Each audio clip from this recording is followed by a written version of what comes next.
Welcome back to the podcast, everybody. So today we're going to be talking about the 5 stages of becoming yourself, your authentic self. And it's just an incredible journey. We're all on it.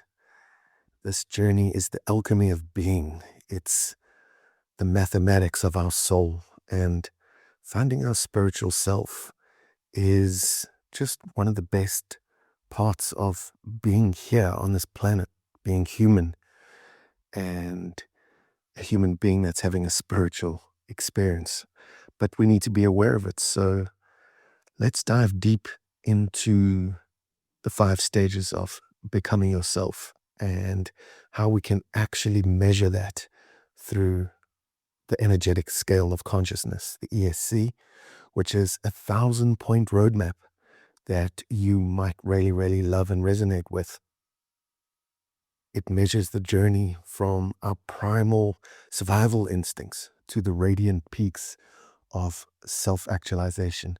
It'll give you a number, 241, 728, whatever it might be along that scale, and show you where you currently are, where you've been, and where you can go. And it measures energy, personality type. It measures your archetypes. It takes into account your moods and allows you to see the emotions that you're experiencing. And quite honestly, we use it at the center for healing and life transformation, and have data over the last 15 years. And people move through this highly accurate scale as they move through these 5 stages of becoming themselves. So let's dive in. Before we scale the heights of our consciousness, I want to share a Zen story often told by masters who understand the weight of a heavy heart. And EQ is a big deal. Opening up your heart again, if it's been closed, is a big deal. So here's the Zen story of an aging master who grew tired of his apprentice's constant complaints about the bitterness of life. One morning he sent the apprentice to fetch a handful of salt, and when the boy returned, the master told him to mix the salt in a small glass of water and drink it. So that's what he did. And then the master asked, "How does it taste?" "Bitter," the apprentice replied, spitting it out. The master then led the boy to the edge of a vast, pristine lake and told him to throw a handful of salt into the water. "Now," the master said, "drink from the lake. How does that taste?" "Fresh," the apprentice said. The master looked at the boy and whispered, "The pain of life is pure salt, no more, no less. But the amount of bitterness we taste depends upon the container we put the pain in. So when you are in pain, the only thing you can do is enlarge your sense of things. Stop being a glass, become a lake." So that container that Zen master is talking about is what I call your personality, persona, that is developed necessarily in the first half of life. We have to develop a container to hold what we're becoming, which is this unlimited being that transcends the very nature of his anima, of his monkey mind, lizard brain, and becomes, whatever you want to call it, an enlightened being, somebody who's awake, somebody who's gone through the 5 stages of becoming yourself. And this week we learn how to expand our internal container from the small, fragile glass of the personality to the boundless lake of the sacred self. To become that lake, we must ascend the skyscraper of consciousness, moving floor to floor from survival to transcendence. The survival zone is what we call the basement, and this is the floor of force, really. In this state, we are driven by what we call F9 responses, which you've heard of some of them before: fight, flight, freeze, flop, fawn, fiddle, faint, and so on. And our perception in that stage is very limited to our 5 senses. And the world feels malevolent and hostile. and we've got to defend ourselves. We are trapped in that survival mind, governed by the limbic system, where emotions like fear, shame, and despair dominate. The second stage is a reactive zone where we go up that 0 to 1,000 scale. And, we go to about 200 or 400 joules, which is how we measure. Joules are just a way to measure energy.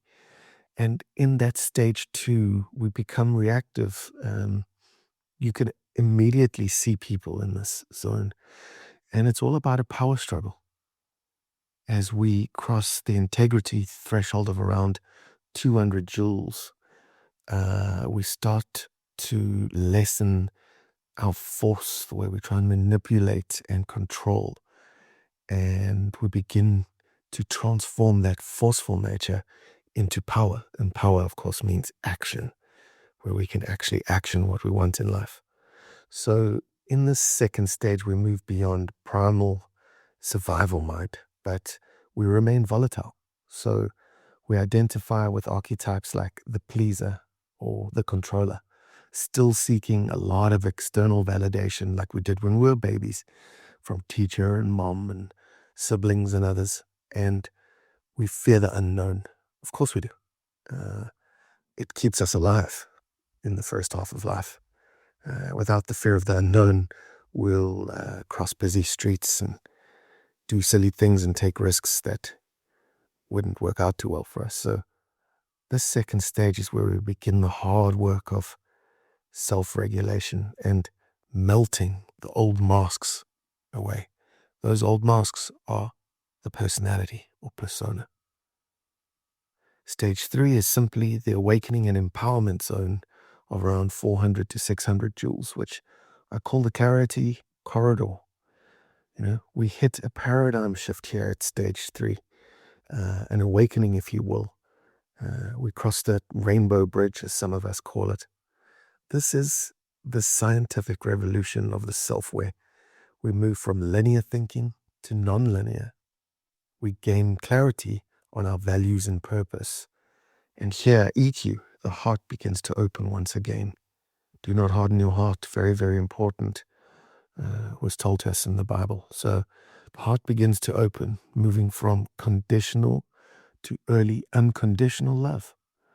We start to see ourselves as enough and develop self-love, and stop seeing life as a problem to solve and start seeing it as a mystery to experience. Massive, massive difference there. Quickly on stage 4, it's called the integration zone, around 600 to 800 joules. It's the Enlightenment gateway. And here, the self view, or the persona view, shifts from seeker to being. We finally start arriving. This is the level of radiant power, where our presence alone radiates healing energy to others. We experience deep intuition, we experience synchronicities, a sense of belonging to a connected community. Perception becomes extrasensory as we realize that all is one. We start to lose that dualistic either-or thinking that, they're wrong over there and I'm right over here. My little clan is doing well and going to heaven, but their clan is going to hell. It's just a trait of human nature that really is rooted in the early stages of becoming ourselves. So stage 5 is the summit of pure consciousness, the transcendent zone. And in this zone, we embody self-love and courage meaning heart, at the highest frequencies. So we go up this metaphor of a skyscraper, and at the top is a penthouse, where we can see clearly now, 360 degrees.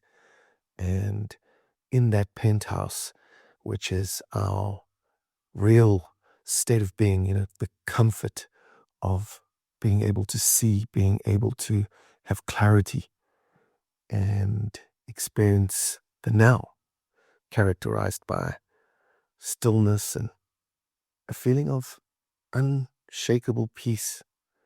This really is God consciousness, or the realization of I am, where we serve as a beacon for all humanity. In other words, we connect, we share, we grow and contribute together as one.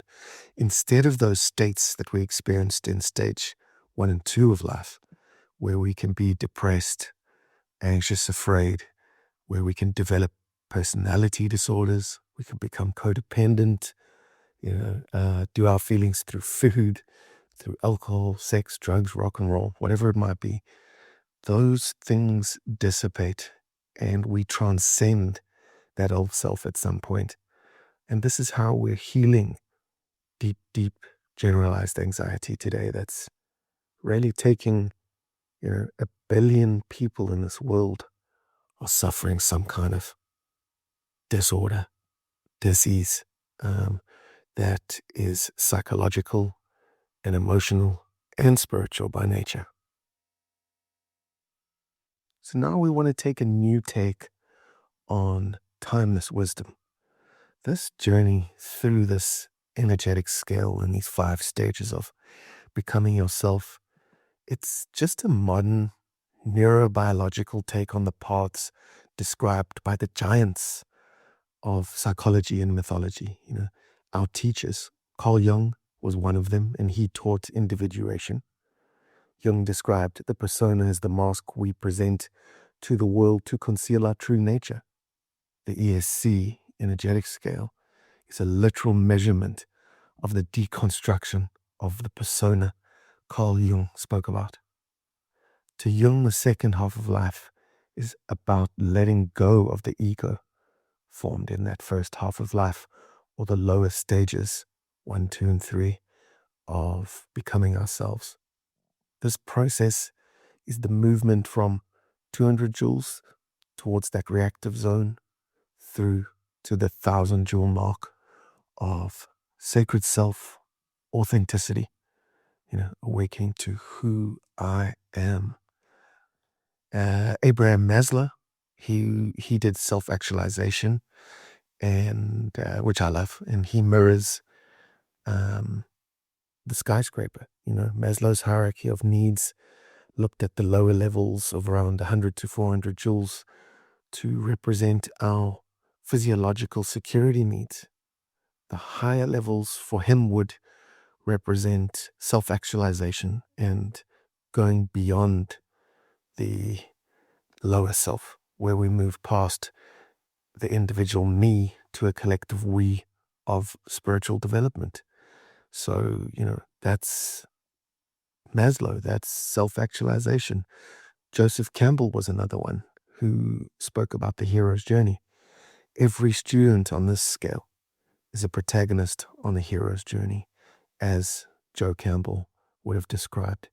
You must cross the abyss from the known, that 3D sensory world where you're experiencing it only with your 5 senses, sight, sound, smell, touch, and taste. And you've got to, cross that abyss to the unknown, to what is called 5D extrasensory consciousness. Slaying the dragon is not about violence, which the world still doesn't understand. It is about taming the dragon, loving the dragon. We will heal this world through the fierce power of love. So we've got to put the sword down, tame the dragon, and that's the hero's journey. We're still doing Marvel comics on TV. We're still worshipping these, what we call superheroes, that go around beating everybody up, and they somehow win at the end of the story. No. If you look at the real world, we throw bombs across the border and we expect flowers to come up. It never does. It never does. If we look at Iran today, they were trying to take over the Middle East. Is this Alexander the Great all over again? Thinking that land is a conquest, thinking that your neighbors are your enemy. All that has got to go. It's dissolving. As Jesus said, don't only love your neighbor, love your enemy. So let's understand this a little bit more. The skyscraper of consciousness goes through 5 stages of becoming yourself. You start with the frozen. Think of water as the metaphor, the lake in the beginning. The first stage is the survival zone, which is the frozen survival mind, dominated by those F9 responses: fight, flight, and freeze. The archetypes we experience there are the victim and the addict. And it's lower consciousness that we experience there. The second stage is the melting of the personality, which is the reactive zone. And the archetypes there are the pleaser and the controller. But this zone moves beyond pure survival. It remains reactive, driven by a need for external validation. You're controlled by your environment. So things like perfectionism and power struggles come up pretty much in that second zone. And then we move on to the third zone, which is the awakening zone, roundabout in the middle, where we start to shift. Can you not see that there is a journey in life that's set out for us? It's just incredible. So we then go to stage 4, which is the integration zone. Now we're starting to connect. We focus on affiliation, intuition. Our spiritual awareness starts to increase. We start using imagination, innovation, intuition, and we really start to grow as these divine beings who we really are. And then, of course, stage 5 is the transcendent zone, going above the conformed mind. So biblically, we were told something very, very important in this journey. Do not be conformed to this world. See, do not be conformed to that persona, how you see things and everything. But be transformed, which means going above your form, transformed by the renewal of your mind. Isn't it incredible? The answers are just everywhere when you look without the eyes of the persona. You look with the eyes behind the eyes. You see the truth, and the truth will always set you free. So the I am, the penthouse, as this metaphor calls it, is just the pinnacle of waking up, of pure consciousness, characterized by non-dual awareness, loving your neighbor, loving your enemy. You can experience stillness instead of distraction, and permanent God realization. This life is about God realization. First self-actualization, and then God realization. You can't explain that to everybody, but that's what's happening. They don't need an explanation. Life is happening for them, and they think it's happening to them, and that's okay. No one above or below. He who's first is last, and so on. You've just got to get rid of that ego, and the egoless will inherit the 5th stage of life. So those are the 5 stages of becoming yourself. Your call to the ascent is here. So as we close today, remember deeply that you are not a mere mortal. You have never met one mortal in your life. You're a divine being currently operating at a specific frequency. Everything is energy. But your energetic state is not a life sentence. It can grow. It can become unlimited. And the way you think, feel, act, perceive, the way you behave, the way you use your senses, which are gifts, your 5 senses, and then your 7 extrasensory senses. Imagination again. Don't let that go. You used it as a child. Use it again. Start to reimagine, innovate, develop insight, the power of intention, and so on. And you can look up the article on I7X. Just type in Mark L. Lockwood, I7X, and it'll come up. Go and have a look at what your 7 extrasensory gifts are. If you're feeling bitter like the apprentice's glass of water, know that the solution is to enlarge your consciousness. The same goes for depression, anxiety, enlarge your consciousness and you will become better than well. There is a spiritual solution. God made sure of that. Start any journey, this hero's journey, through these 5 stages of becoming yourself by identifying your alpha point, where you are, the floor you currently stand on, and then use the scale. Go and do the ESC assessment. It's an 80-point questionnaire that will help you identify your exact number and help you see that roadmap of where you are now and where you're going, which is quite beautiful. So identify your alpha point, where you are. The journey from the basement to the penthouse is not a sprint. Life is not a sprint. It's an alchemical transformation, going above myself again and again and again. It's about going beyond contracted awareness to expanded awareness to pure awareness. We invite you to step onto the golden spiral of this paradigm process, away from persona towards sacred self. And you start that journey simply by letting go of control to find and recover a sense of self-love. Stop searching, start living. Become a lake. Namaste.